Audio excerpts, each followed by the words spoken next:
మీరు కొత్తగా business start చేయాలనుకుంటున్నారా? మార్చ్ 16, 17న హైటెక్స్ లో ఫ్రాన్సెస్ ఇండియా బిగ్గెస్ట్ ఫ్రో ఎక్స్పో. ఆంధ్రాలో ఎన్నికల సందడి కనిపిస్తోంది. ఎండాకాలం మొదలవ్వకుండానే హీట్ పెరిగింది. ప్రధాన పార్టీలోకి చేరికలు కొనసాగుతున్నాయి. ఇప్పటికే పలువురు వైఎస్ఆర్సీపీ ఎంపీలు, ఎమ్మెల్యేలు టీడీపీలో చేరగా తాజాగా మరో అధికార పార్టీ ఎంపీ కూడా పార్టీ మారాలని నిర్ణయం తీసుకున్నారు. ప్రకాశం జిల్లా ఒంగోలు ఎంపీ మాగుంట శ్రీనివాసులు రెడ్డి టీడీపీలో చేరబోతున్నట్టు ప్రకటించారు.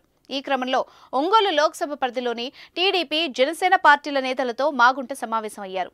అల్పాహార విందిచ్చారు. తెలుగుదేశం పార్టీలో చేరికతో పాటు తాజా పరిణామాలపై చర్చించారు. వచ్చే ఎన్నికల్లో అందరూ కలిసికట్టుగా పనిచేయాలని నిర్ణయించారు.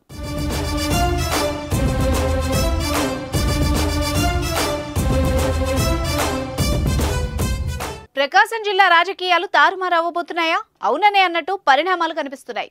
ఎన్నికల ఫలితాలు ఎలా ఉన్నా తాజా పరిణామాలు మాత్రం వైసీపీకి ప్రతికూలంగా ఉన్నాయి. అవేంటంటే, వైసీపీకి రాజీనామా చేసిన ఒంగోలు ఎంపీ మాగుంట శ్రీనివాసులు టీడీపీలో చేరడం ఖరారైంది. మరో 2 రోజుల్లోనే ఆయన తన కొడుకు రాఘవతో కలిసి పసుపు పచ్చ కండువా కప్పుకోబోతున్నారు.